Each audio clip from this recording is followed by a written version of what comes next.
It's my great pleasure to, on behalf of our president, Father John Jenkins, and our provost, Thomas Burrish, to offer each of you a hearty and sincere welcome to Notre Dame.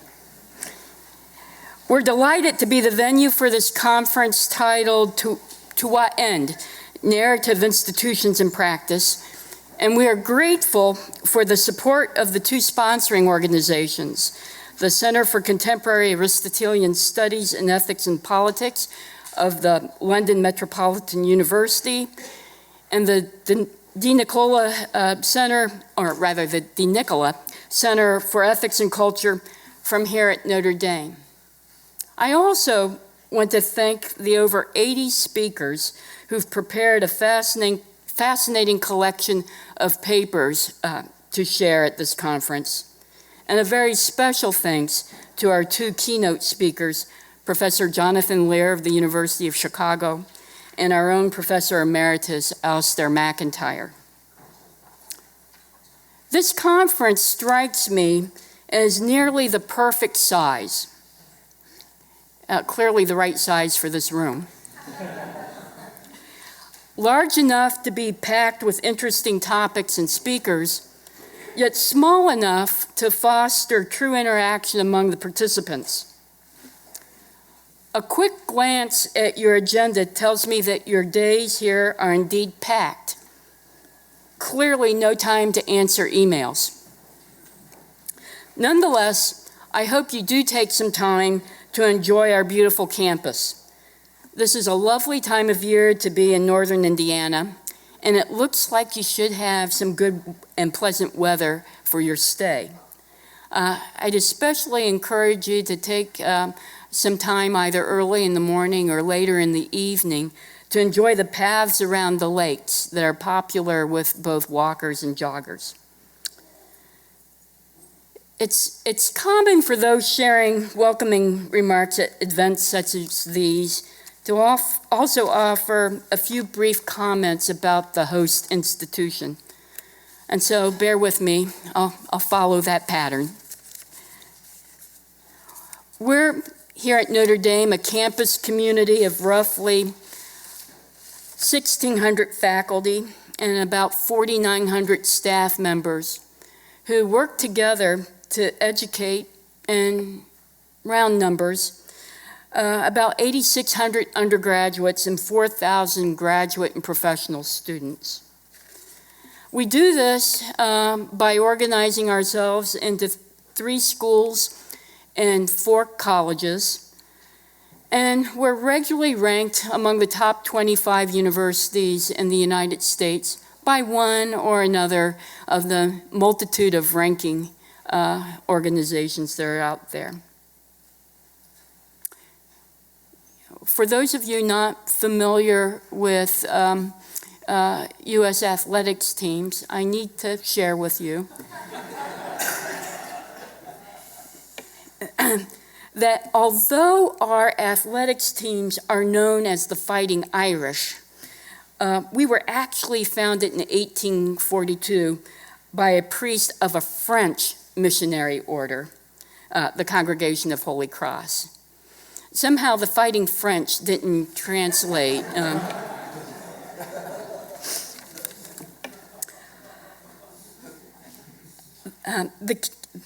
The campus has gone through an enormous building boom in recent years. In fact, many of our students have felt that we should issue hard hats at the time they matriculated.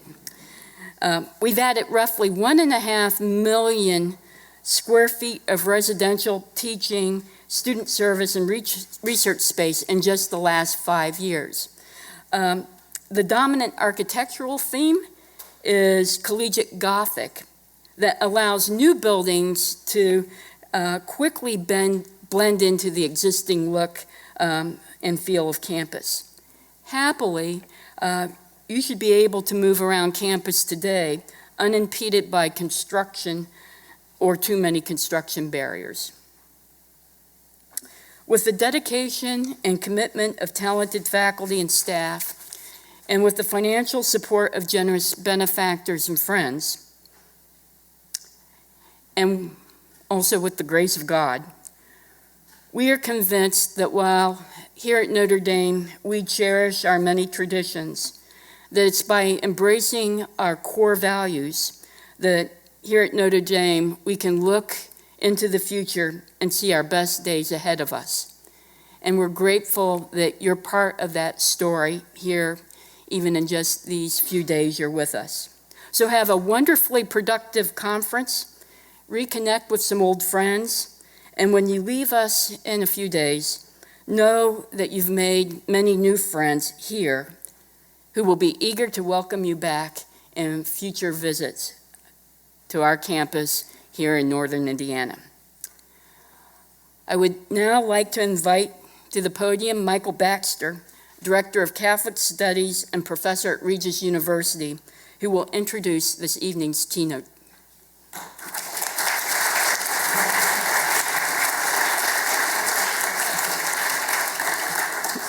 When Jim Kelly asked me to introduce our plenary speaker for this afternoon, I happened to be in upstate New York on vacation, and I was coming directly from there to here, and this created a problem. I wanted to look at, page through, two books of our speaker that are on my bookshelf, just to stir my thoughts and to say something more than the usual credentials. And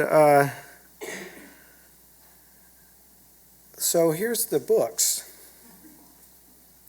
The first book I purchased after asking Father John Jenkins, president of this university, more than 20 years ago, what's the best book? I said, what's the best book I can get on Aristotle? And he said, without hesitation, Aristotle, The Desire to Understand by Jonathan Lear.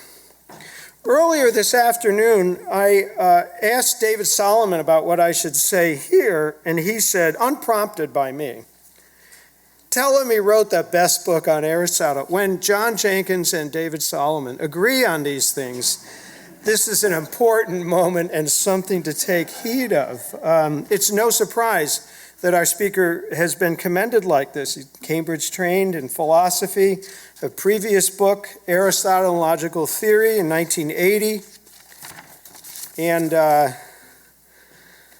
so then there's the second book. The second book I wanted to pull off my shelf and page through was Radical Hope, Ethics in the Face of Cultural Devastation, published in 2006. I heard about this book from Stanley Hauerwas at Duke, who assigned it to his grad students about 3 days after it was published, I'm sure. Stanley tends to be prompt like that. And the students, I heard, were arguing fiercely about this book. Should the crow have accommodated in the face of the demise of their hunter-warrior society? Or shouldn't they have stuck to their ways to the bitter end like Christian martyrs? Maybe like some of the Lakota, like Sitting Bull, for example. Maybe Rod Dreher would call this the Sitting Bull option. But Lear's reflections go beyond cliches and options. He reflects very deeply on the notion of cultural devastation, which he explains at one point in a way I'll never forget. I read it, and it just clicked. He explains that the demise of the warrior-hunter culture, tied up with the disappearance of the bison, would be like going to a restaurant and saying, I want my normal order, I want my bison burger, and the waiter or the waitress says, you ate the last bison burger last week. There are no bison burgers left. They're gone. But it's also this, not just that there are no more bison burgers, but it would be more like there are no more restaurants. And I just thought about this, reading that in a deeper way ever since. And I share this with my students, and I use analogies. I say to my students, think about this analogy, and then think about what we're doing here in this classroom. Are there going to be liberal arts colleges in 50 years? I was thinking about this type of transformation because in upstate New York, I thought I should try to track down that book, and I went to Barnes & Noble, and they didn't have your book. And in fact, the philosophy section of Barnes & Noble's is about 4 shelves, you know? Whereas the sex therapy and young adult novels are, you know, rows and rows. Even at Notre Dame, I went up this afternoon and I saw a paltry 2 shelves for the philosophy selection in the so-called bookstore here. Because the question is, are we going to have books in 50 years? I collect them, and I think they're going to be like vinyl. They're going to come back into... But is there going to be, here's another question, is there going to be philosophy in 50 years as we know it? We live in a time of cultural transformation, cultural devastation, and Jonathan Lear helps us to think carefully about these matters and deeply about these matters. He is the John U. Neff Distinguished Professor at the Committee on Social Thought and the Department of Philosophy at the University of Chicago. He's the author of Freud, came out in 2005, the fruit of his being trained as a psychoanalyst in Western New England Institute. He also has written A Case for Irony in 2011, and more recently, in 2017, Wisdom Won from Illness, Essays in Philosophy and Psychoanalysis, and also the same year, The Idea of a Philosophical Anthropology. He's a fellow of the American Academy of Arts and Sciences. We have with us a remarkable intellectual mind, and we're in a room full of smart people. These things don't happen all the time. It's really great to welcome our speaker in the spirit of the desire to understand and to arrive at radical hope. I ask you please to welcome our plenary speaker, Jonathan Lear.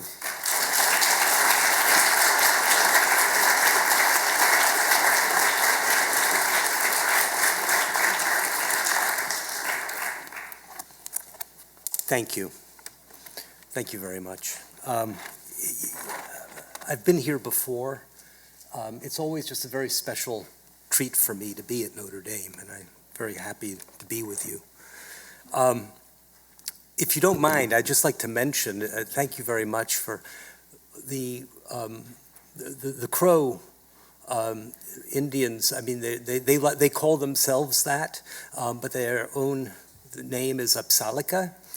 And I just would like to tell you of something that's very exciting to me, which is next March. There's going to be a very major exhibition at the Field Museum, which is the big natural history museum in Chicago. And it's going to be jointly with the Neubauer Collegium, which is an institution I helped to run at the University of Chicago, called Apsallika Women and Warriors.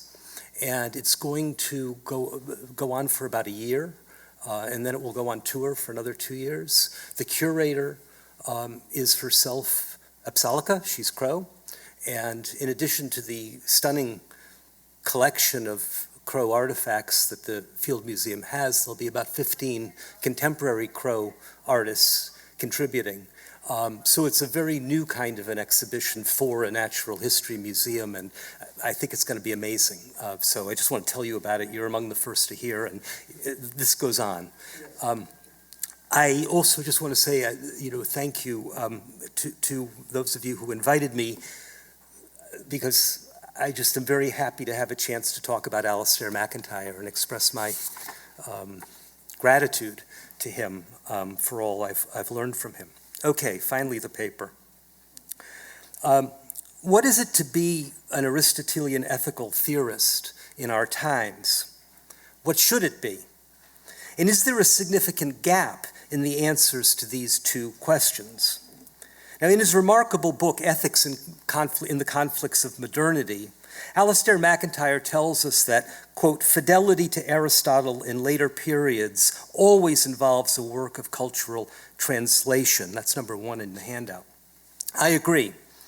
But cultural translation inevitably involves making choices, notably of which aspects of Aristotle's philosophy to emphasize and which to leave in the background. There's also the issue of how to interpret those aspects one does emphasize. One should thus not be surprised that there might be conflicts among cultural translators, that is, those of us who consider themselves to be Aristotelians or neo-Aristotelians. There's another issue which I don't think has yet received sufficient attention, and this is the degree to which the cultural translators, ourselves, we, are influenced by forces in their own culture of which they remain unaware. Now, I think this is a pressing problem for anyone who takes MacIntyre's philosophy seriously. For in MacIntyre's vision, Aristotle's ethical and political philosophy offers an important foil and counterweight to insidious forces in modernity that mislead us about who we are, what our rational agency consists in, what we ought to desire, and what will make us happy. But we cultural translators, those of us who consider ourselves to be Aristotelians, are ourselves products of modernity. And is there a possibility that, without being quite aware of it, we have translated Aristotle into modernity in such ways as to diminish the potential for critique? Now, in this talk, I want to bring the question of practical benefit to the fore. Should Aristotelian ethics and political philosophy be of practical benefit? If so, how might it be so in conditions of modernity? Now, a substantial amount of what considers itself to be Aristotelian ethics is theoretical inquiry. Inquiry into Aristotle's position, inquiry into how to read the texts, inquiry into how one might adapt various aspects of Aristotle's position to the modern world. And please let me not be misunderstood. I think these inquiries are valuable for their own sake. I think it's wonderful that the world contains people studying and teaching Aristotle, and I believe that my own eudaimonia, insofar as I have any, has been significantly increased by engagement with Aristotle. But if that is sort of all there is to Aristotelian studies actively promoting eudaimonia in the world, one needs to admit that these studies are of limited ethical and political value. So it does seem a relevant question to ask what, if anything, grounds our confidence that works on Aristotelian ethics are works of Aristotelian ethics. Now, one possibility is simply to leave the issue of practical benefit, which was a concern of Aristotle's, on the back burner. Now, in this strategy, fidelity to Aristotle would not require translating the practical efficacy of Aristotle's teaching into a modern context. And another possibility is to assume the truth cures, in the sense that theoretical insight into the good life will of itself be of practical benefit in promoting the good life. And as I shall explain, neither of these strategies seem like great options to me. Aristotle clearly thought that his lectures that became the Nicomachean Ethics would be of great practical benefit, and he took on the task of explaining how that could be. He tells his audience, you could look at number 2 in the handout, that knowing what the good of their lives is will help them, like archers with a target, to be able to better hit what they should. And the subsequent books of the Nicomachean Ethics make clear why this should be so. This important form of knowing, according to Aristotle, is available only to those who have already been well brought up. Prior to acquiring this knowledge, there was in youth a special form of education, habituation into good practices that organized the non-rational parts of the soul so as to put the person in a position to respond well to what reason later came to understand. The lectures of the Nicomachean Ethics are meant to be a completion and perfection of that training that has gone before. And so one can see how Aristotle's lectures could be of practical benefit. His audience is already oriented in the overall direction of the target, and their ethical instincts and emotionally laden judgments are basically correct. but they still do not quite yet understand, explicitly, conceptually, self-consciously, what life is all about. Thus, Aristotle can be confident that his reasoning about the good human life can be directly communicated to his audience, for they will deploy their own capacity for reason in listening to Aristotle, and the non-rational parts of their soul will join in harmonious accord. One can thus reasonably be confident that for this audience, coming to know what the human good is would be of significant practical benefit. And their training until this moment puts them in a position to make good use of what they are now coming to understand. But in conditions of modernity, as MacIntyre diagnoses the situation, this Aristotelian setup for ethical education is all but ruled out, except perhaps for a very fortunate few. We are, from MacIntyre's point of view, born into a culture that inducts us into false images and inevitably misshapes our souls to some extent. We are inundated, and now we're even tracked and pursued by advertisements whose point is to confuse us into thinking that the satisfaction of the purchase of this object is part of what it is to lead a happy life, that teach us that our freedom consists in choosing these objects, that honor is due to those who become very wealthy or who own certain fashionable material goods, such as an expensive car or house.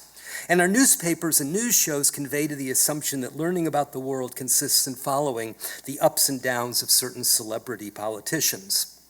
I could go on. This is the modern-day counterpart of being born into a bad polis.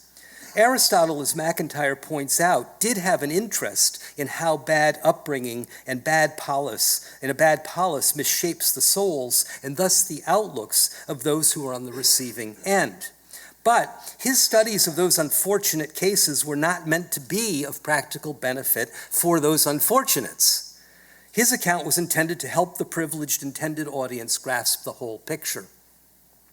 Now, there are Aristotelian reasons to be skeptical that a book like the Nicomachean Ethics could be of value, practical value, in the modern world, at least the modern world as MacIntyre presents it. You can glance at 3 and 4 in the handout as I read this along. First, Aristotle repeatedly insists that the right words, the words of ethical and political virtue, in the mouths of the immature, the badly brought up, the dissolute, the drunk, the acratic, those words will be empty. They may talk the talk, but their words will not express who they are and what they are doing. And above all, hearing fine lectures on ethics won't make the right kind of difference. And this raises a serious challenge to explain how the right words might, after all, get us to make an ethical difference. Second, if words were to make the right kind of difference, they would in part have to do so in the mode of retrospective undoing. Somehow, the words would have to get through to us in our psychically damaged state and help us in some way in the midst of that damage. There was no such procedure in Aristotle. For him, ethical education moves in one direction. The lectures come after the habituated ethical training and healthy formation of the non-rational soul. So, it is an ethical and political question what fidelity to Aristotle is to consist in. It seems to me that there are 3 options, and the first 2 are not exclusive of each other. So the first option is to try to recreate as much as possible the conditions in which Aristotle thought ethical education is possible. On this option, a book on ethics would be written for the beneficiaries of that education to complete their education, just as Aristotle's Nicomachean Ethics completed the education of his intended audience. Now, the problem with taking up this option on its own is that it tends in the direction of exclusion and isolation. One of the beneficial aspects of modernity is that in addition to the Aristotelian tradition and its inheritance, we are also inheritors of the Judeo-Christian traditions in which all humans are created in the image of God. And we are beneficiaries of the modern traditions that promote equality and widespread social justice. And this tilts us in the direction of a second option. namely, to extend the reach of Aristotelian teaching beyond the exclusionary scope in which Aristotle himself felt comfortable. Now, in this second option, maintaining fidelity to Aristotle, the work of cultural translation, would consist in part in agreeing with him that the teaching should extend as widely as is legitimately possible, but disagreeing with him about what as wide as legitimately possible could mean.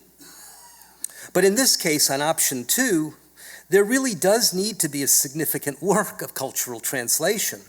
It becomes incumbent upon a contemporary Aristotelian to explain how this widening reach might be possible. That is, one needs an explanation of how the words of an ethical treatise might get through to us in our flawed condition and be of some practical benefit. Now, the third option is to treat Aristotle's thought as basically now of theoretical interest, in which case the only fidelity required is to work out accurately the content of his thought. Now, MacIntyre tells us, and this is 5 in your handout, quote, "It is perhaps the principal task of the political and moral theorist to enable rational agents to learn what they need to learn from the social and cultural tradition they inherit, while becoming able to put in question that particular tradition's distortions and error," unquote. Now, I take it MacIntyre understands this as his task, and that we should thus read Ethics in the Conflicts of Modernity as an expression of his conception of what fulfilling that task consists in. But what is it to, quote, enable rational agents to learn what they need to learn, unquote? It seems to me that there are ways of reading this statement of task that are compatible with each of the 3 options I just lined out. But when we consider the structure and the content of his book, it appears to me that MacIntyre wants to embrace options 1 and 2. Set up good conditions, make them as widely available, and make this book as widely available as possible, both options. Now, if MacIntyre were only interested in option 1, that would solve the problem of communication and the problem of practical efficacy in a blink. The audience, the rational agents, whose task it is for the political and moral theorist to address, would be in a similar psychic condition to the intended audience of Aristotle's lecture. All a political and moral theorist would need to do is present the facts, give good arguments, and let the rational agents take it from there. But MacIntyre's rhetorical strategy is enormously rich, and that suggests he wants to extend significantly the scope of the, quote, rational agents whom he takes it his task to address. And the question will be how to do this in a practically efficacious way. As MacIntyre tells us, in the conditions of modernity, even the conception of rationality is disfigured. Those whom contemporary society considers rational agents will, according to MacIntyre, have a distorted conception of themselves and what will make them happy. They will live in conditions of intrapsychic conflict that they do not well understand or recognize as such. Thus they, and I have to ask, are they we, will be very different from the harmoniously souled people Aristotle took himself to address. Now, it seems to me that MacIntyre has a rhetorical strategy that takes this into account, and it certainly consists in more than presenting rigorous and perspicuous arguments, though it does that too. And yet it is aimed at enabling, quote, rational agents to understand their condition. And so in the rest of this paper, I want to try to make this strategy explicit, and in this way help us to understand the reach and efficacy of MacIntyre's book. So let us compare the opening of the Nicomachean Ethics with the opening of Ethics in the Conflicts of Modernity. Now, Aristotle, as is well known, begins the Nicomachean Ethics, this is number 6 in your handout, that every craft and every method of inquiry and likewise every action and deliberative choice seems to seek some good. That is why they correctly desire the good. That is why they correctly declare the good is that which all seek. Now, Aristotle, clearly takes his audience to be familiar with the various goods obtainable in life. He also takes them to be ready to move from that understanding to an inquiry into an overarching good of human life, taken as a whole. In brief, things are going good so far, and they're about to get even better. By contrast, MacIntyre begins with things already having gone wrong. This is 7 in your handout. I've left out a lot, but this gets to the point. Human lives can go wrong in a variety of ways and from a variety of causes. The list is a long one. I want to focus on lives that go wrong on account of misdirected or frustrated desire. So let us assume that each opening is well adapted for its appropriate readers. In Aristotle's case, he would not just be describing the good life, he would be embodying the good life as he presented the good life to an audience that is already en route to leading good lives. And he would take himself to be doing this.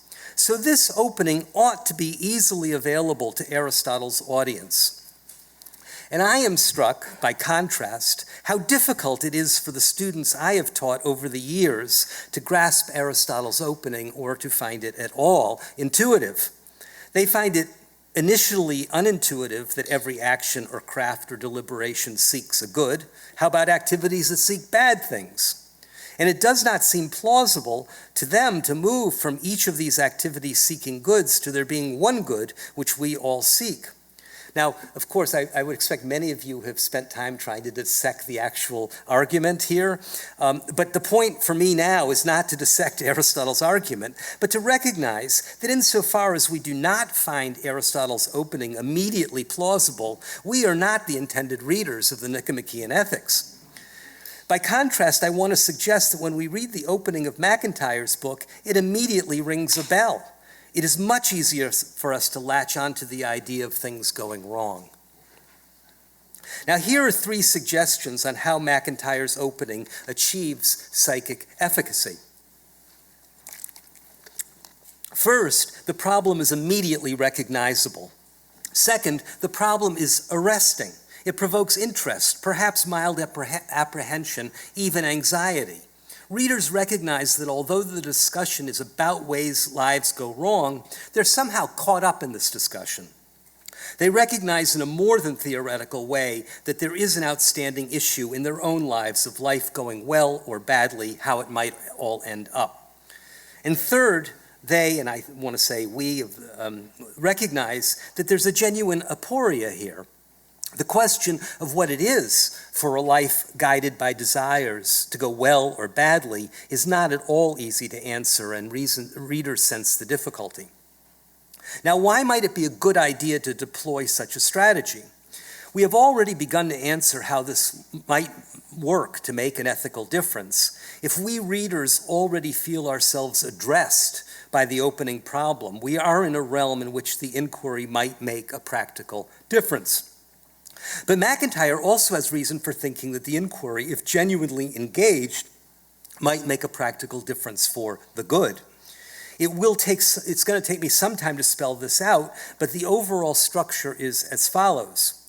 As MacIntyre argues throughout the book, it is likely that we, the readers of his book, are caught in the midst of an overarching contradiction that has shaped us, but which we do not yet well understand. On the one hand, we live, act, understand, and explain ourselves as though we were Aristotelians, however inchoate that understanding might be. There are various aspects to this, but for now, the important point is at least some of the time, we live as though there is such a thing as genuine human happiness, something we can be right or wrong about, something in relationship we ought to shift or alter our desires in order to get right about what we should desire, something in terms of which we can judge actions to be good and bad. At least some of the time, we feel the call of a worthwhile life. We recognize lives can go wrong, and we want ours to go right. It matters to us that we not be fooled about this. On the other hand, in MacIntyre's vision, we are living in an historical period in which there are powerful social and cultural forces that influence us to misunderstand who we are and what will make us happy. In particular, we are lured into a conception of happiness as consisting in overall contentment with having our desires satisfied, and into a conception of rationality in terms of maximizing satisfaction of preferences. These and other cultural forces deprive us of the conceptual and emotional resources to think well about our lives, and they seduce us with false images. Now, no doubt there are important exceptions, but broadly speaking, there is little escape from being inducted into this historical conflict, and the issue is how to handle it more or less well. It is in this context that there's an opportunity for ethics in the conflicts of modernity to be of significant practical value, in a way similar to Aristotle's Nicomachean Ethics, but in another way quite different. For the readers of MacIntyre's book are expected to be flawed, but flawed in ways the book can help the reader to get hold of and work through. Now, to understand how this might work, I think one needs to grasp a distinction between what I shall call an analysis of a conflict on the one hand and conflict analysis on the other. An analysis of a conflict is just what it sounds like, a theoretical account of a conflict with its dynamics and vicissitudes, how people get caught up in it, and so on. A conflict analysis, on the other hand, begins inside the conflict itself, and the analysis is the active working out of the conflict. Now, I believe MacIntyre's book, when it engages the reader in the right sort of a way, is a conflict analysis and not merely an analysis of a conflict. And that is why the manner in which MacIntyre's book opens matters. For suppose first that the issue of lives going wrong on account of misdirected desire is one that can grab readers in the above-mentioned ways. Second, that the fact that readers can be so grabbed is itself a manifestation or symptom of their lives being enmeshed in conflict. Readers may not yet self-consciously understand their life in conflict, but the fact that their lives are in conflict makes them susceptible to being engaged by these sorts of issues. Readers experience themselves addressed, confronted, interested, taken up by this problem. And so the book thus finds its way inside the conflict as it is being lived. In this way, the book may provide opportunity and occasion for a person so conflicted to deploy that very conflict so as to develop a potentially efficacious self-understanding of what that conflict is. Now, this, I think, is an analog or counterpart in a flawed and conflicted world of Aristotle's being able to engage the emotionally laden, non-rational part of the soul of his audience so that his lectures on ethics might actually make a practical difference. MacIntyre cannot count, as Aristotle could, on the non-rational part of the soul already being in good shape.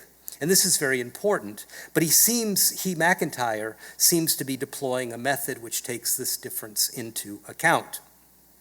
Now, as we have already seen, MacIntyre says, and this is back at 6 in your handout, the principal task of the political and moral theorist is to enable rational agents to learn what they need to learn.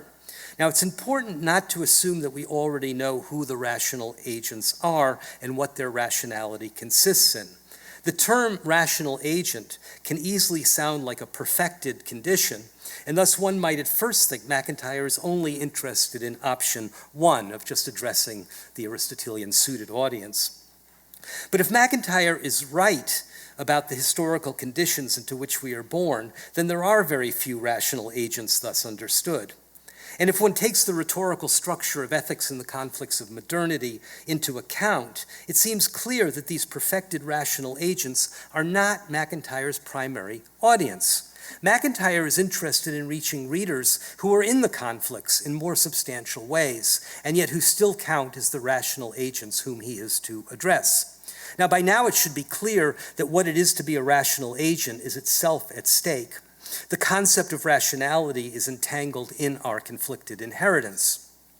MacIntyre is not simply addressing those who conceive of themselves as rational agents in modernity's terms, that is, maximizers of preference satisfaction. If the ethical theorist is to help them learn what they need to learn, it would be to unlearn their distorted conception of themselves as rational agents. So what then is the rationality of the rational agent who MacIntyre takes it to be the task of the political and moral theorist to address? Now, at one level, the answer is obvious. It's a certain responsiveness to reason in persons whose souls are conflicted and whose outlooks are thus somewhat distorted by historical circumstances into which they were born. But the situation becomes less clear when we ask what this responsiveness consists in. It has got to be a responsiveness that hears and to some extent heeds the call of reason in the midst of intrapsychic conflict. The rational agent must as well have some ability to resist social pressures that entice us with false images of reason. It is the task of the ethical and political theorist to take these culturally distorting forces into account and adjust his appeal so as to reach the audience in a good sort of way. And this too is the activity of reason, adjusting one's persuasive activities so as to take account of the whole soul of the person whom one is addressing as a rational agent. Now, how does MacIntyre do this? I've just started to tell you at the beginning. But an important step, a next step, is to recognize that one's interlocutors already have the truth within them, at least up to a point. Part of what it is to be an Aristotelian, MacIntyre thinks, is to recognize that almost everybody else is also an Aristotelian, even if they do not recognize that, and even if they may act many times as though they are not. And insofar as they are Aristotelians, they're right to be so. And here, just glance through 8 through 10 of the handout. I'm not going to read them all out, but I'll read out some highlights from that. He says, number 8, our everyday judgments about good and bad, the better and the worst, at least when our evaluative language is in good order, presuppose some perhaps inchoate view of what it is that human flourishing consists in, even though it may be one that we ourselves have never spelled out. In number 9, just in the middle of it, the darkened claim. My claim is that in many other cultures too, the inchoate conception of human flourishing, presupposed by the judgments and actions of plain persons, is in important respects Aristotelian. And then in number 10, he goes on, these plain persons nowadays commonly lead double lives, something of which they are often not aware. That's the conflict into which we're born. And even when aware, may not be able to make fully explicit.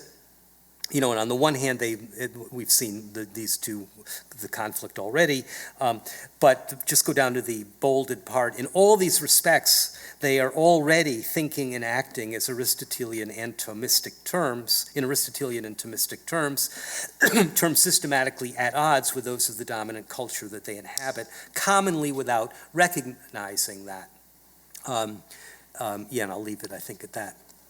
Now, so from the point of view of an ethical theorist whose task it is to enable a rational agent to learn what they need to learn, this is an important insight.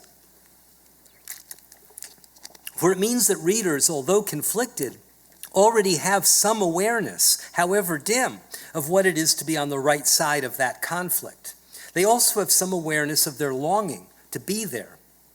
This gives the ethical theorist a point of entry. Enter the conflict on that side of the fray and help readers develop their already present Aristotelian desires by developing a better understanding of what they are. As MacIntyre says, we should not, this is 11 on your handout, we should not, however, underestimate the extent to which we may on occasion be mistaken as to what the true object of our desires is. I'll just skip on. And desires sometimes point beyond themselves to some yet unacknowledged but felt lack in ourselves. So let's go back to MacIntyre's opening one last time. He does not, I think this is for me this is an important point, he does not simply begin with people who have had their desires frustrated, or with people who have conflicting desires and have thus not been able to satisfy them all. He begins with lives going wrong, or lives gone wrong, by frustrated or misdirected desire. That is, his opening move is to appeal to the reader's already existing sense that our lives can go better or worse, depending on our motivational structure. In particular, he appeals to our apprehension that they might go worse. and he relies on his readers coming to the text with a prior Aristotelian concern for having a worthwhile life, even if they do not yet clearly understand this about themselves. Now, I am struck by how closely this fits my psychoanalytic experience. Now, what I'm about to say is basically anecdotal. It does not pass social science muster, and it's open to various forms of legitimate questioning. That said, I have been seeing a small number of patients in psychoanalysis, as that's like 4 or 5 times a week for each person, over a period of 30 years. And I want to report on something I have seen again and again in the opening phase of analysis. My patients have ranged in age from late 20s to late 40s. They have thus all had a certain amount of life experience, and they come in because of it. Usually, there is a recent crisis that is the occasion for their overcoming an understandable reluctance to seek my help. But the problem is of longer standing. They have just gone through a breakup in a serious relationship, and it has not been the first time they've had to go through a breakup. Or they suffer writer's block. They have had trouble with deadlines, at least from high school, but this last occasion was especially nerve-wracking, and they're sick of it. Now, on the surface, it sounds like a particular problem, and in some sense it is.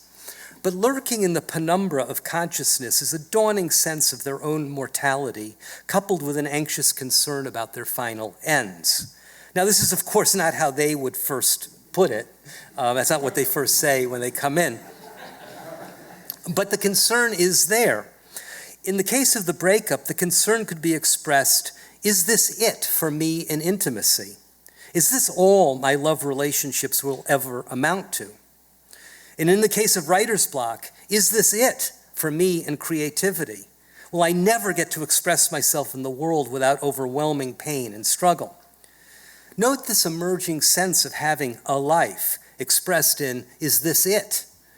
The anxious question expresses an awareness, however inchoate, of life as a bios, as having certain duration, narrative structure, and limit, as coming to an end. Now, this emerging sense of life as bios opens up the possibility for worry about life, to use MacIntyre's phrase, going wrong.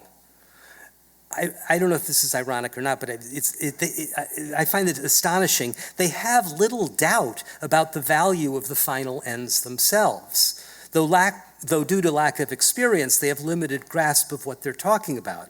Still, they already know that intimacy or loving relationships or creativity are constituents of a life well lived.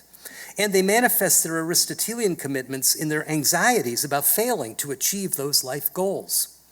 Now, it's true the situation can become more complicated. Sometimes analysans are also anxious that in ways they do not yet understand, they are actually subverting their own attempts to lead a happy life. How could it be, to use a colloquial phrase, that they are their own worst enemy? Active subversion of one's happiness is not a topic one finds in Aristotelian psychology. That said, anxiety about such subversion again manifests a concern for life going wrong and life going well. So from my psychoanalytic point of view, MacIntyre's opening with the topic of lives going wrong is very well crafted. One should expect this topic to grab and command a wide variety of readers in modernity. Okay, thus far I've discussed the method by which MacIntyre draws readers into the conflict analysis rather than just an analysis of a conflict, and I believe this is in response to the challenge of being an Aristotelian ethical political theorist in contemporary times, and in particular begins to answer the question of how Aristotelian-inspired teaching and writing might be efficacious in a conflicted and conflicting world. Still, the overall challenge to contemporary Aristotelian ethics and politics remains how to address the non-rational part of the human soul in ways that promote eudaimonia, or human happiness. And in the remainder of the paper, I want to consider several central themes that MacIntyre takes up in his book: the importance of becoming accountable, the importance of a proper understanding of what deeply matters, the importance of extended conversation with others, particular others who know me well, the importance of good practices in habituating me into good dispositions of the soul, and the importance of narrative in coming to understand myself and others. Now, in the light of the Aristotelian challenge of taking the non-rational soul into adequate account, I have already mentioned my interest in psychoanalysis. And what I want to propose is what I think of as a psychoanalytical complement to MacIntyre's teaching. I think something like it or something like it is needed, especially if we want to take seriously the psychic efficacy of ethical teaching in the context of modernity's conflicts. And in a funny way, psychoanalysis was born in the midst of these conflicts and as a response to them. And when properly understood and properly deployed, I think psychoanalysis can be of a real help in promoting eudaimonia. But the properly understood is crucial. Now, to make my suggestion clear, I need to get rid of a lot of dross. Psychoanalysis, if you understand psychoanalysis in terms of its being a social institution, a professional practice, and a set of doctrines, and it's very reasonable for you to think of psychoanalysis in terms of its social institutions, its professional practice, and its set of doctrines. Psychoanalysis, thus understood, is itself an historic phenomenon, and it arose in conditions of modernity. And as such, one should expect it to contain its own contradictions, misperceptions, distortions, hypocrisy, and self-deceit. The profession also endured a long-standing unresolved transference to Freud, so there was a persistent conflation of psychoanalysis with what Freud, the man, believed. Now, to take an example, I think relevant to this audience, Freud's skeptical arguments about religious beliefs are, I think, quite weak. Yet, they were accepted uncritically by the profession, and that acceptance has caused great harm. But for the present purposes, I would like to set all of that aside, important as it is in other contexts, because I think it can distract us from recognizing one simple, important truth about human being that did emerge in the midst of this conflicted birthing process. Freud came to see that psychoanalytic technique is organized around one principle, which he called the fundamental rule. It's very simple. Say out loud, say whatever it is that comes into your mind, period. That's it. The idea was that this should be done without inhibition, judgment, restraint, or amendment. And this, I believe, is the Archimedean point of psychoanalysis. It is that around which there is a revolution in technique.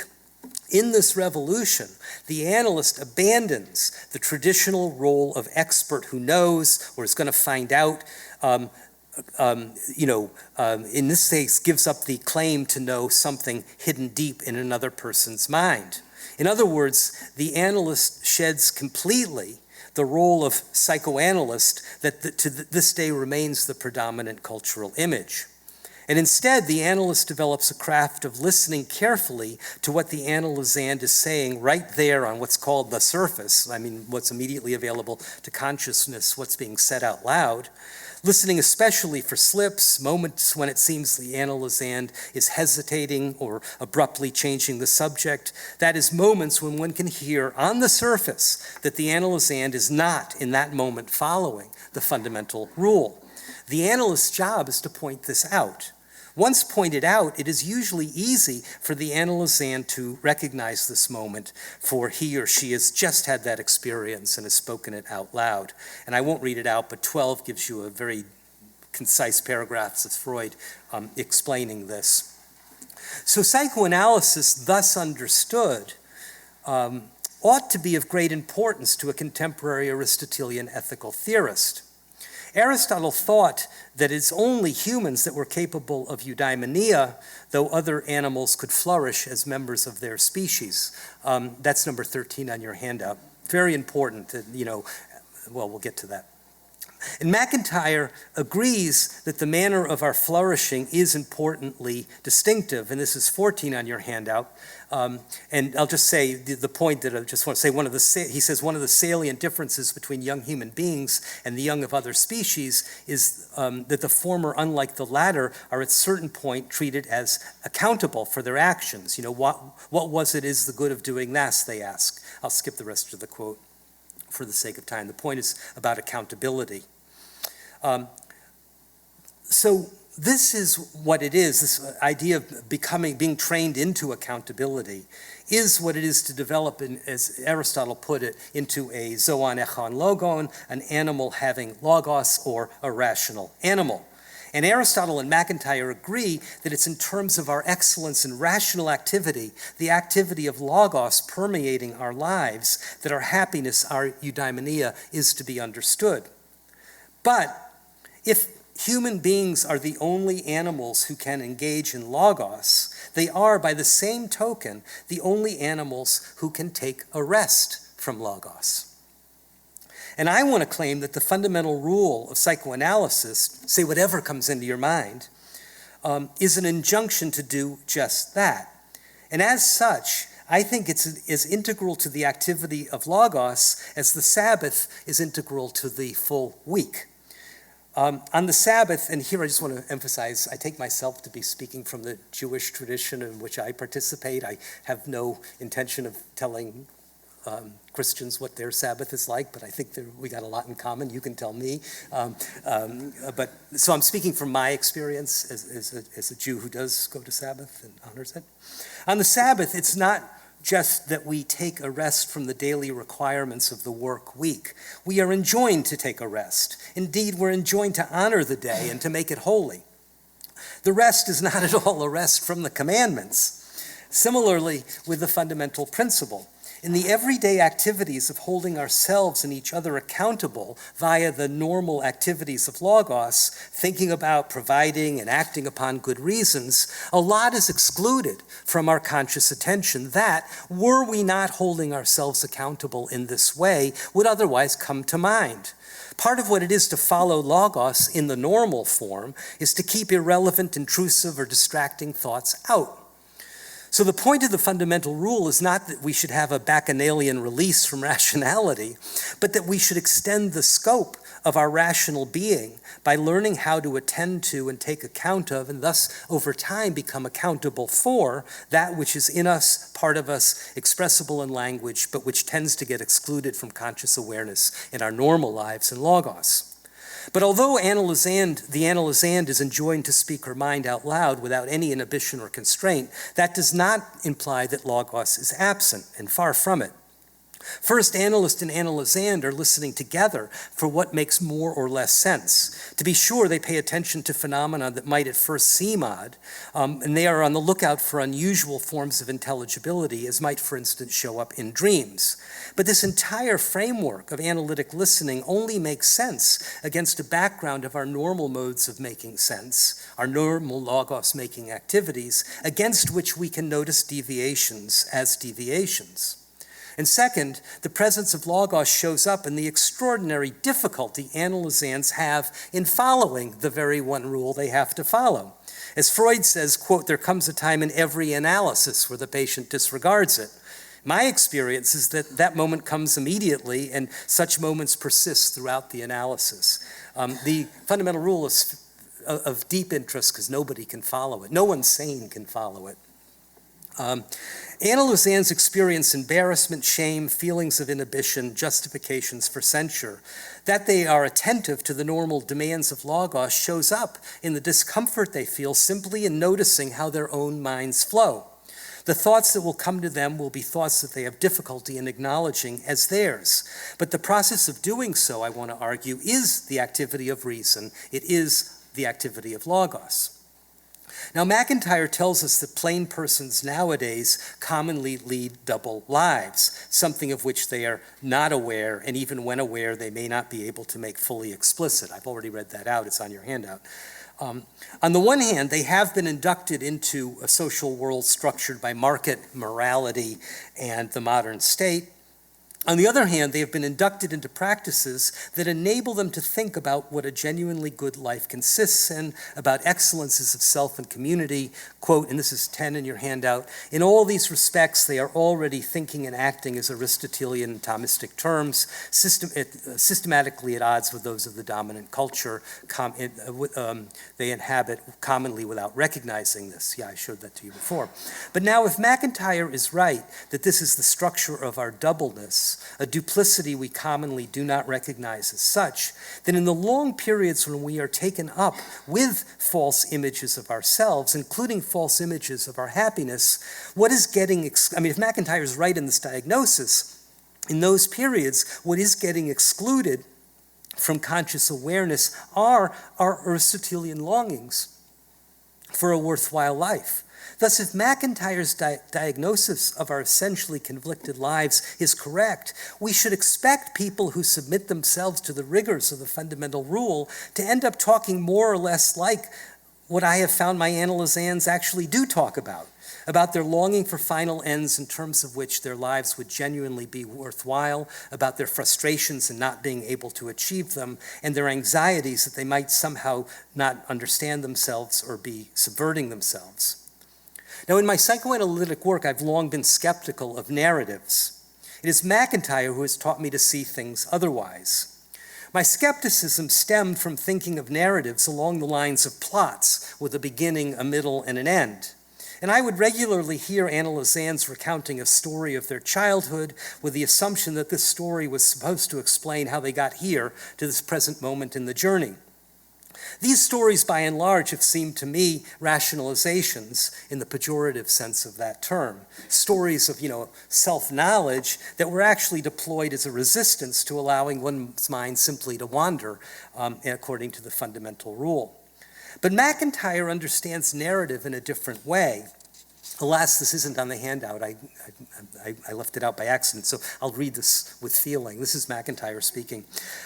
Reflective agents thus increasingly understand themselves and others in terms of a certain kind of narrative, a story in which they as agents direct themselves or fail to direct themselves towards a final end, the nature of which they initially apprehend in and through their activities as rational agents, unquote. So a narrative, as MacIntyre construes it, we do not need an intelligible plot with a beginning, middle, and an end, and we do not all need to be Aristotelian tragic heroes. Rather, narrative for MacIntyre is a story of repetition and recreation, of our repeated efforts to get clearer on, perhaps revise and reshape, and try to achieve our final ends. Now, this seems to me a very useful deployment of the concept of narrative. Of course, there are complexities here. It's not simply that another rational voice finally has a chance to speak. For as an analysan becomes more comfortable with the analytic process, we hear ever more the voice of the non-rational soul. And it is a wonderful insight of Freud's that the non-rational soul speaks its own language, one which the rational part has to pick up, get the hang of, though it does not come as a complete surprise.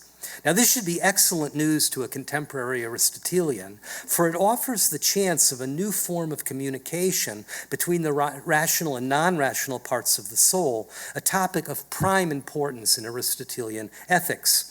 And it provides at least some minimal opportunity for repair of failures in childhood upbringing and habituation, a prime concern of a modern social conscience.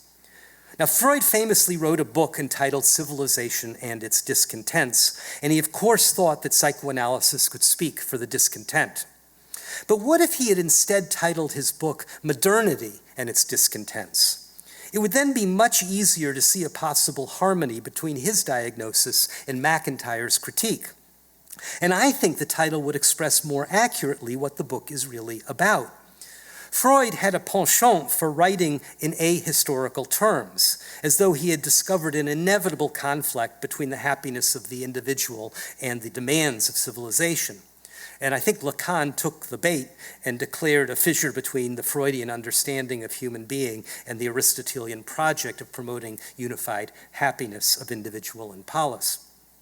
But Freud's examination was not of civilization as such, some timeless configuration of social being pitted against the individual, but rather of the peculiar demands of industrialized bourgeois society of his time. In effect, Freud argues that modernity, in its insatiable dedication to ever-increasing productivity and profit, has no interest in our happiness.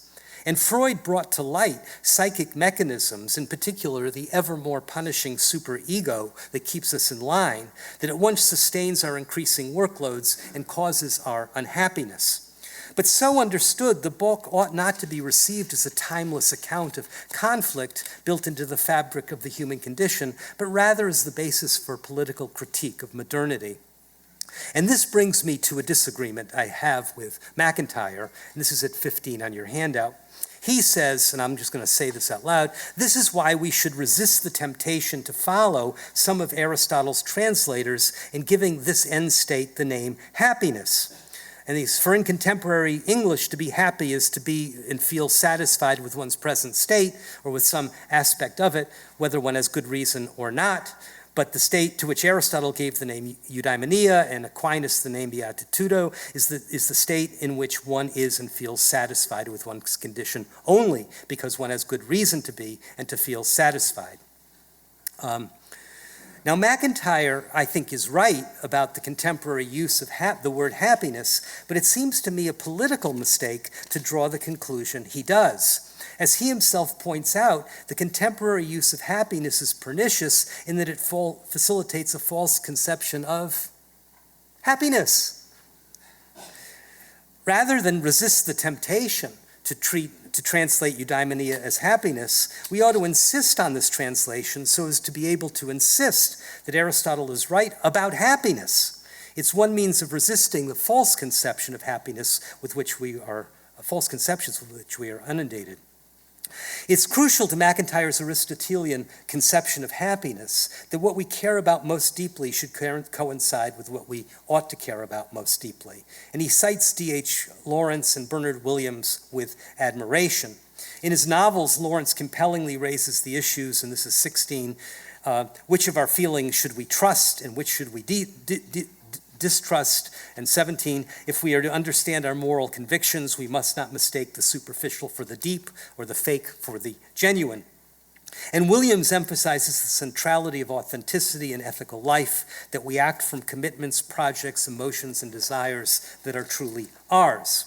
But MacIntyre does not think either author supplied a satisfying account of how we do this. And in the case of Williams, he says, and this is 18, we can only be true to our deepest, this is MacIntyre talking, we can only be true to our deepest feelings if we are disciplined enough to be aware of them and truthful about what they are. Without such awareness and such truthfulness, deliberation will begin in the wrong place. Yet, when all is said and done, crucial aspects of what Williams was saying to us about deliberation and about our reliance on our deepest feelings remain obscure. Now, I agree with MacIntyre. But then, how do we arrive at legitimate conviction about our deepest emotions and commitments? How do we correct for deception and self-deception? And should we realize we ought to correct ourselves, how do we go about taking steps to do just that? Now here, MacIntyre gives advice that I think is correct, and I think it's valuable in itself, but I think it's also limited in how far it goes. And MacIntyre places great weight on having certain kinds of conversations. And this is like 19, 20, and 21 in your handout. And he says in 19, what agents need, if they're not to be the victims of self-deception, and self-deception is to see and understand themselves as perceptive others see and understand them. What they need is to judge and to act from a first-person standpoint, informed by a kind of practical self-knowledge that can only be acquired from a third-person standpoint. And then in 20, he'll just go down to the bold. He says, we need to be self-aware, and that is to say we need to see ourselves and to understand ourselves as honest, perceptive, intelligent, and insightful others see and understand us. And again, 21 says basically the same. So overall, this is good advice, and I particularly admire MacIntyre's down-to-earth realism here.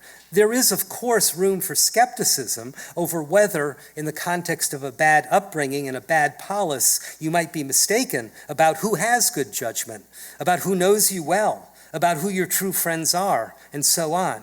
Still, If one actually has a real-life problem pressing in on one, the best one can do is the best one can do. And in this context, this consists in part in seeking out the best advice of those with good judgment who know us well. Still, there is a difficulty, and one that arises due to a significant discontinuity between Aristotle's situation and ours. Aristotle famously tells us that if we are puzzled about what to do in any particular circumstances, it is always a good idea to find out what the phronimos, the practically wise person, will do. And in a way, MacIntyre's advice is a modern-day counterpart. Find a person who has good judgment, who knows us well, and who can act as a good friend.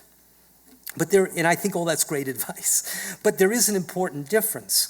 Aristotle took himself to be giving his advice to people whose soul were already in pretty good shape. In particular, the non-rational parts of their souls were ready to follow the direction of reason when they heard it.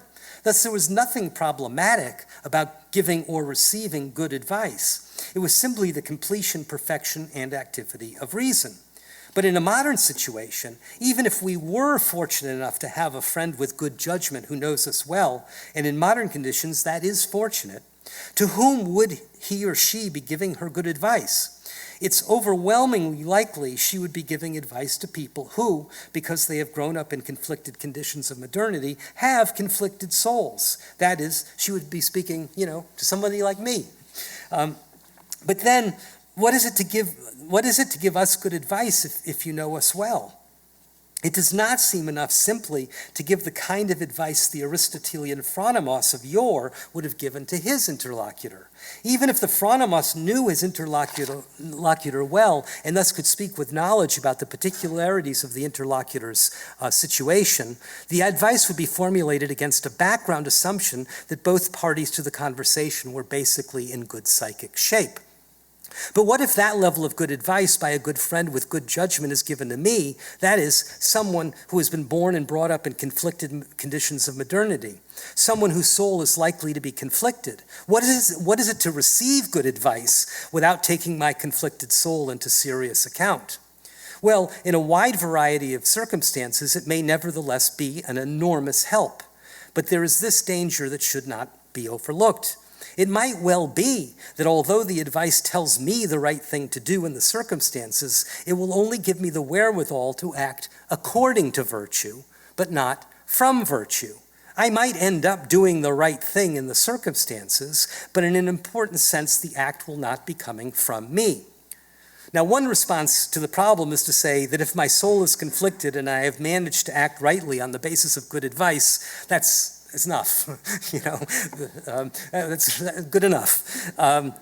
Another response is to say that, well, if I've succeeded in doing the right thing, even under conditions of psychic conflict, maybe I've begun the process of habituation of doing the right thing. Perhaps over time, with repeated such acts, the rest of my psyche will fall into line. Now, both of these responses, they've got some plausibility, but they seem to me faint-hearted, at least from what I think should be a robust Aristotelian point of view. The idea that the best one could hope for is the conflicted life of the enkrates, the continent person, sets the ambition of contemporary Aristotelianism too low. It robs us of the very idea that makes Aristotelianism attractive in the first place, the idea that we can organize ethical and political life in ways such that doing the right thing promotes, expresses, or sustains our happiness, our eudaimonia. Now, in this view, almost all of the world will be acting in conditions of intrapsychic conflict and thus somewhat pained and excluded from eudaimonia, and this, I don't think, is a sufficiently acceptable Aristotelian outcome. And the second response about, maybe this will habituate me for the good, I find it unpersuasive. It seems to me the evidence points in the opposite direction, that what you get habituated to by repeated acts of managing to do the right thing under conditions of psychic conflict is just that, a stable condition of intrapsychic conflict in which you manage to do the right thing. Mere continence begets continence. And that's, again, it's a better outcome for both the world and for you or for me than doing the wrong thing, but that hardly seems like a worthy goal of an ethics grounded in promoting eudaimonia. I've got 5 more minutes to go. Is that okay with you? Okay, I'm at 55 minutes now. Okay.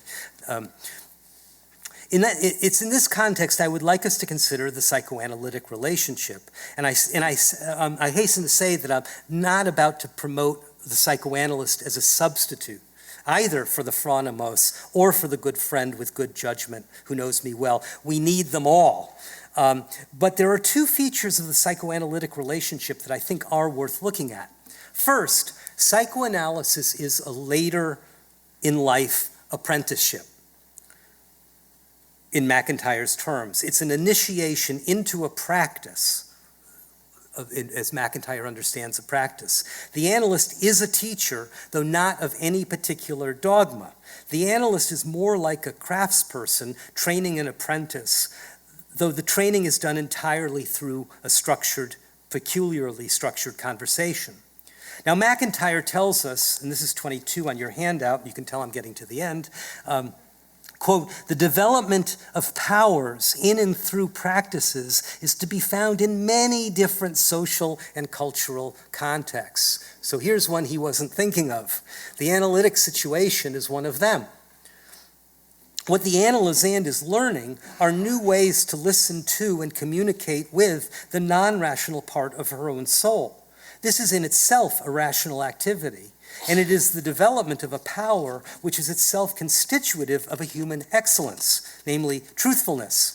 As MacIntyre has emphasized, part of what it is for us to flourish is to be able to speak from ourselves and for ourselves. When I speak in the first person about my commitments, my beliefs, and emotions, I must, if I am to flourish, be able to take myself into account. Otherwise, I cannot be truthful either with myself or with others. Certainly, I cannot take self-conscious steps to correct my desires and commitments if I do not know what they are.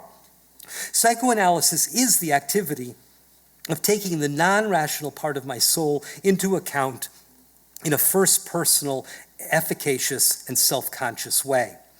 Fitting with MacIntyre's overall outlook, to do this well, I do need the perspective of another person who knows me well. In this case, not to give me his views on who he thinks I really am, but to draw my attention to moments when my fragile attempts to follow the fundamental rule, I turn away from it and make a slip or transition that might itself be worth looking at.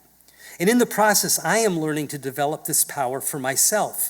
And in that sense, ironically, psychoanalysis begins when the psychoanalysis ends. That is, psychoanalytic treatment, as familiarly known, is the apprenticeship that enables analysands to continue psychoanalytic practice on their own. It's a practice whose goods, as MacIntyre has emphasized, are internal to it. And though the practice aims at self-sufficiency, Freud made it clear that in times of crisis, there may be good reason to return to the conversation with another who knows me well. But the analyst is someone with whom in conversation I develop the power to better understand my own inner world. And the second point, because the paradigm case of psychoanalysis is a later day apprenticeship, its technique must involve retrospective undoing of the harmful effects of bad habituation in childhood. And this seems to me extraordinarily important feature for a modern day Aristotelian, for it offers the opportunity of maintaining fidelity to the overall spirit of promoting eudaimonia while also offering a significant cultural translation.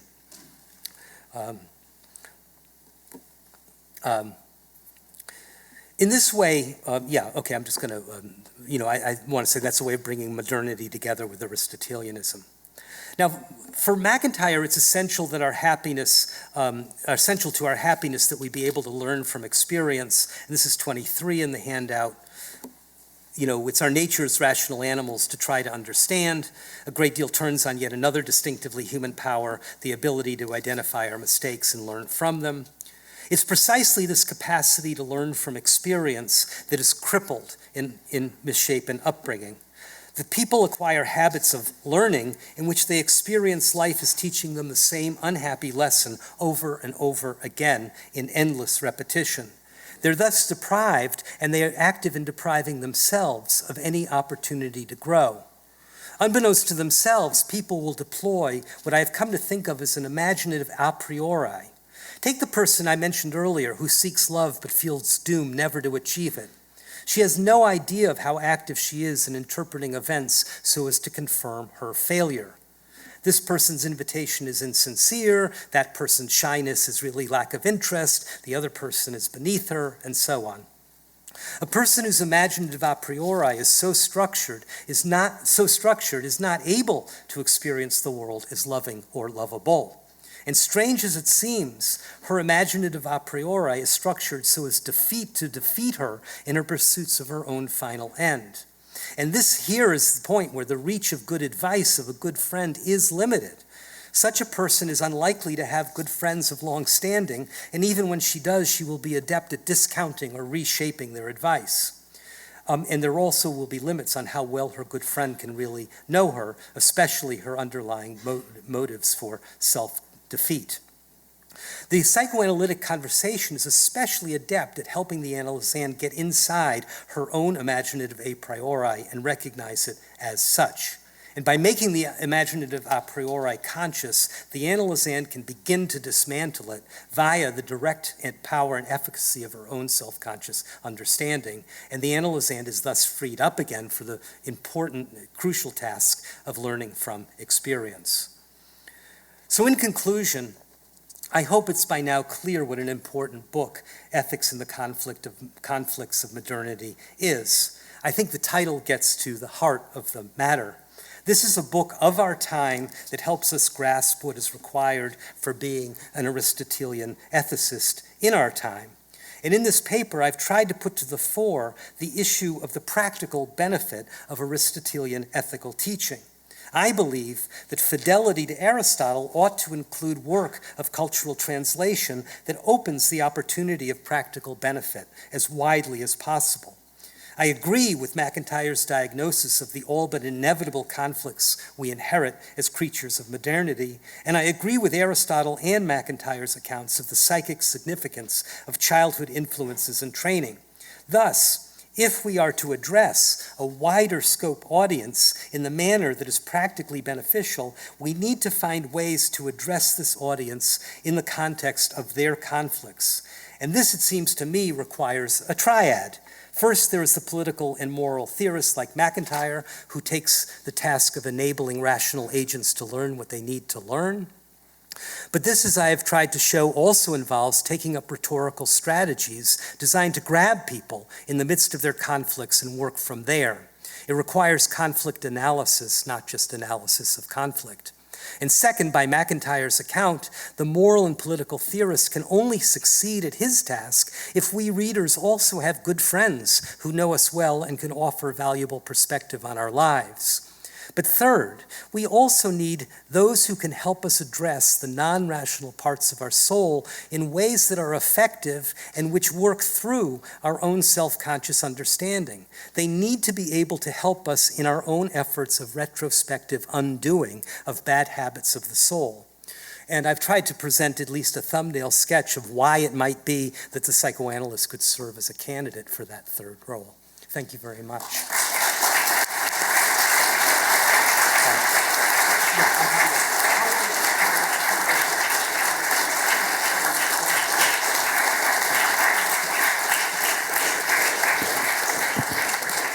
Thank you. Thank you very much. I'm delighted to take questions, sir. We're going to go We're going to go until 27, just so we have a little bit of time for exchange. Is that all right with everyone? Yeah. Thank you. Thank you very much for your great talk. Thanks.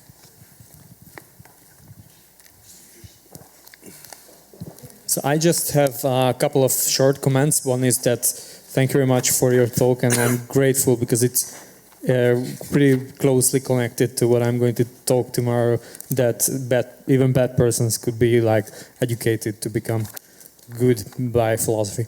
And secondly, I was wondering about the passages in After Virtue where MacIntyre says that the therapist or the psychoanalyst is kind of this characteristic figure or character of modernity. And I was wondering whether that could be like a criticism of the Freudian approach. But then I actually remembered that he says in his paper, what truthfulness lies in moral philosophers, what can we learn from Mill and Kant, that we should actually inculcate the practices of truthfulness, and he says that one of the practices of truthfulness is Freudian psychoanalysis. Right. So maybe his criticism there is not wholesale. Yeah, I mean, that's, I think, the way yes. I think that MacIntyre's earlier criticisms, comments, were shaped fairly enough by, I mean, if we're going to talk about psychoanalysis, why don't we talk about the social historical practice of psychoanalysis, what these people actually do, and what are the official doctrines, and how do you get into training, and that's a story, I mean, it's a very complicated story, but it's a story that completely fits it being part of a conflicted birthing process.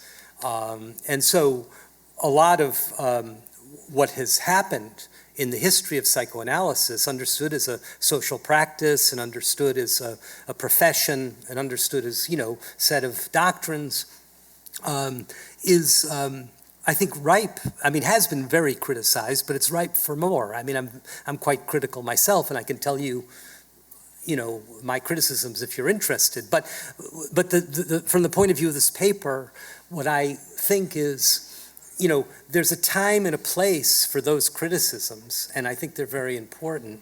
But it would be a shame if we thought that's all there is to be said. So, and that, in our own pursuit of, truthfulness, I mean, our own pursuit of via critique, I want to say there's something here in the midst of all of this conflicted stuff that is of enormous value. And if we think we've just sort of, you might say, dealt with psychoanalysis via dealing with all the legitimate criticisms, there's something we're not seeing. And so I want to, put down my stake and say, this is what psychoanalysis is. Can we look at it? And not, I don't mean to forget about the history or forget about the social situation. I mean, all that I think remains of great importance. But can we, for the moment, look at this?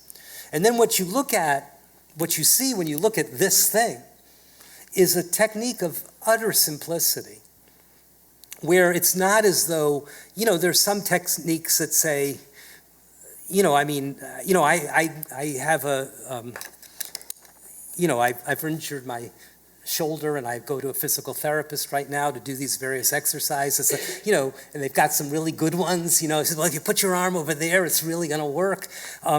There's something, psychoanalysis is not another really neat technique. It's right at the center of our logos making activity. That's the thing that comes to the fore, right? It's sort of, this is what makes it, from my point of view as a philosopher, ethicist, whatever, this is it. This is what makes it so special, not because it's a really, gee whiz, this is a special technique. It's that it's logos. Once you see this, you realize this is, hey, wait a second, this is the center of the philosophical understanding of human being. And it's, it's like bringing, for me, it's like, I just sort of realized, bringing together the Athens and Jerusalem, we've got logos, we've got the Sabbath. This is it. This is the moment, if you can follow logos, you can take a rest from it. If logos following is accountability, we can start to become accountable for taking moments of letting our accountability take a rest. Where do we go from here? So that's the point, it's not, and that's why, that's the point, can we look at that for a moment and try and appreciate its nature? And then I just, I'm sure, I assume everybody in the room is very familiar with the, ethical political writings of Plato and Aristotle, but, but I'll just say, they're so concerned about the early childhood formation. It's, and that, the possibility of doing ethics the way they want to do it, which is via eudaimonia, depends upon this early childhood training going right. And now we're in conditions where we wake up in our 20s and realize, it hasn't gone right for us personally, or we wake up in our 20s and we realize, hey, wait a second, there's something going wrong with society, or, so is there a way to go from here and honor the desire to bring in as many people to this form of ethical life as is possible? And one way to say is no, it isn't. This was an extremely interesting thing that happened back in ancient Greece. We should keep studying it, but our political theory should be completely different. Or another way is to say, well, the hell with them all. We're going to find just a little small community of lucky ones, and and that's it. Hell with those don't seem to me to be. I don't like either option. So if you don't like either option, I mean, this seems to me. I don't want to say psychoanalysis is the only way to do it, but I do want to say, you've got that anybody who wants to be an Aristotelian today and would like it to be a wide audience and would like it to be of practical benefit has got to take up the problem of retrospective undoing of bad childhood training. That seems to me a challenge. And, so I don't want to say this is the only way, I think other people, I would guess there's all sorts of ways. But this is one that's serious. And it's one that's worked out a technique. And it's one that's had 100 years of trying to figure out what it can do and what it can't do. So I think it demands our attention. Sir, please, I'm sorry.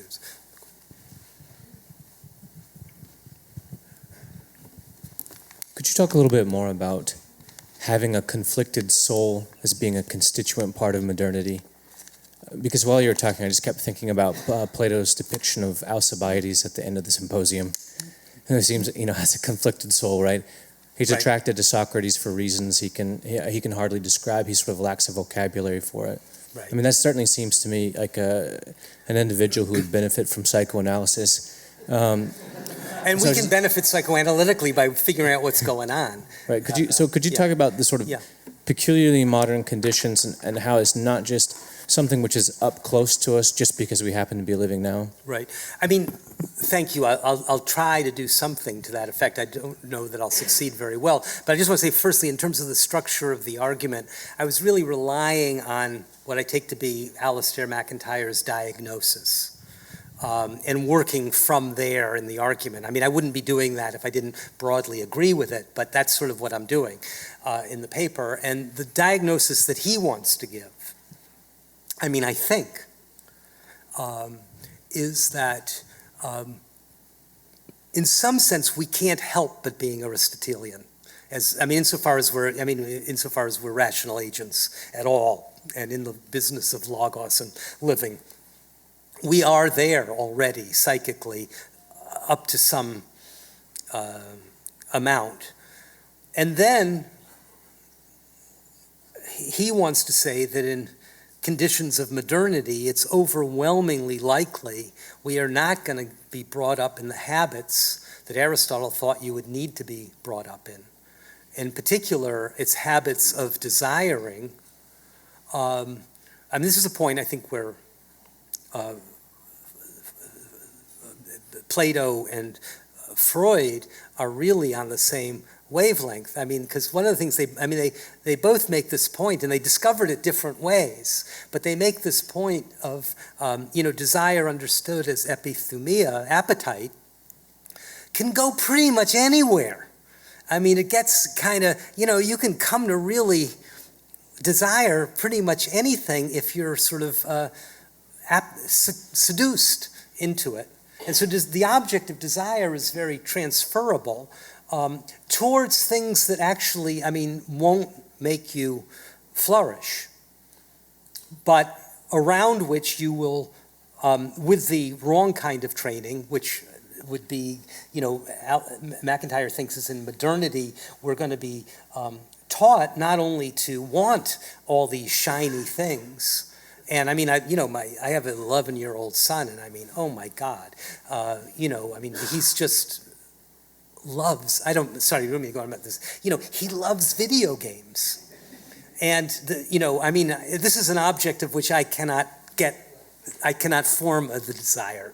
I love my son. I can't tell you how much I've done.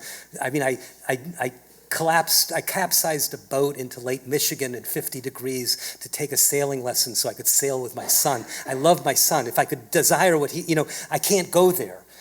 But I watch him captured by it. And, so, and it's forming his soul. I mean, it's, I see it. So the idea would be, look, I mean, desire can go anywhere, and then there's the process of habituation into these things. And you set up conditions of the soul such that, on the one hand, the conditions of conflict are, on the one hand, you've got some Aristotelian impulses in you. On the other hand, you've got settled dispositions, not only of just desiring these things, but setting up images of it being cool and satisfying in a deep sense that can't fit together. So you've got, sort of overwhelming structural reasons for thinking that the things that you're at least going to be pulled in the direction of honoring things, looking up to things, as well as desiring things that don't actually fit what it would be for you to be happy and flourish. That's the setup. And it's in Plato as well. I mean, it's in Plato as well as in, I mean, he doesn't have modernity in his sights, but it's, book 3, book 8 of the Republic. Yes. Last question. Oh, is it? Yeah, fine, good, whatever. Yeah, sure. I'm sorry I'm happy to keep talking. Anybody who wants to talk. Well, this will be brief, but when you mentioned narrative and how you've come to a better understanding of MacIntyre's narrative, the way that we often talk about it is that famous line in After Virtue where he says, where people become aware, to take an ethical stance is to take a narrative stance, which is to take the idea that you are part of what larger story am I a part? Now, do you ever find that that's a helpful way of bringing people to this idea of out of themselves into others with this idea of a larger sense of a narrative or story of their lives? Yeah. Putting within that context. No, I think that's there. I mean, yes. I think that's there. The reason I was skeptical of narratives, and I've been skeptical for a really long time, and there are books in psychoanalysis, we should get our patients to tell us narratives, and I thought, no, don't do that, because it tends to be false. I mean, they tend to be, they're earnest, they're sincere, but the story of, like, I had this kind of a childhood, and it led to this, and it led to that, seemed to me not, by and large, not true, and also they seem to be sort of, this is what analysts are on the lookout for, which is like subverting our conversation by pretending we have an object we agree we're talking about, and where this isn't it. So that's the framework which I was originally and have been for decades skeptical. And it really is working with reading MacIntyre's work that I thought, this isn't the way you have to understand narrative. Right. And you can understand it as, the ever-increasing ability both to understand and aim for and try to achieve certain kinds of final ends, which are, can be and often are common ends. And like the person I mentioned, these are the kinds of things I'm talking about. Writer's block is a different sort of a thing, but it's really common for people, in the third breakup, it scares people. The breakup itself is very heartrending, but is this it? And this is about being with others. Can I be in the world and love others and be loved by them and accept their love, or not? That or not is the thing that gets them. Why does anybody want to do analysis? Almost nobody wants to do it. They come in overcoming tremendous resistance, reluctance, but they come in for just the kinds of reasons. There is a developing understanding, however conflicted and misshapen, that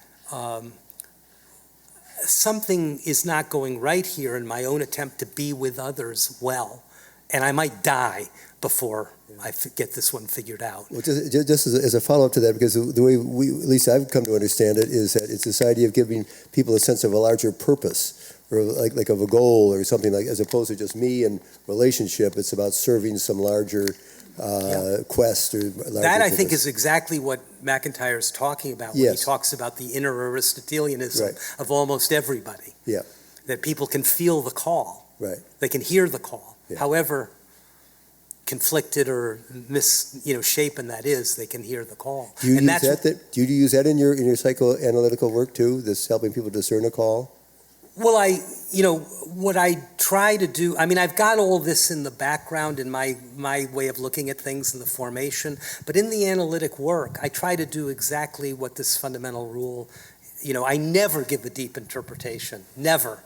I never tell anybody what I think is going on behind their consciousness. I try to facilitate an environment where it's safe enough for them. They feel safe enough over time to tell themselves and me together what's going through their minds. That's it. And then, it's like, I mean, if you believe the things I do believe about it's things Freud believed, it's things Plato believed, which is that, all this stuff wants to come up and get expression. I mean, if it's not coming up, it's not because you have to drag it out. It's because there are all these barriers that are keeping it from coming out. And so the only thing, I mean, I think that quote from Freud is, I feel we could lose, I mean, I love Freud's writings and I really think they should be studied, but I actually think we could lose everything except that paragraph and figure it out again by ourselves. That's the only thing we need to do it.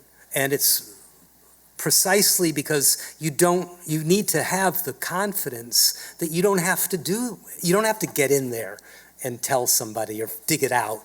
Just, your responsibility, my responsibility is to create a safe, trusting environment where people can start to feel safe, not just with me and the environment, but with themselves. It's okay to say it.